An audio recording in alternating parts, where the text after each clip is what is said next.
Hello everyone, welcome back into this channel, and this video will really show you an essential thing that all iPhone users have to know.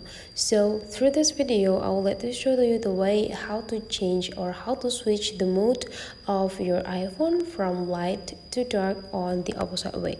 So you just need to open the settings application, and then just need to scrolling down until you found the display and brightness, and then you just need to go click it, and you can see that my phone now is on a dark mode.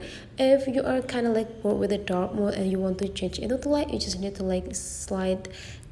click this light mode, and your phone will be automatically changed from dark to light. And this also this appearance will also affecting your Instagram mode too. So whenever you use the light mode, your Instagram will also in the light mode, and as well as whenever you use the dark mode, the Instagram will also in the dark mode. So that's the way, guys, how to change the appearance or the display for your iPhone. Hopefully this tutorial today is useful for you, so don't forget to leave some comment, like and subscribe into this channel, and I will see you for the next video.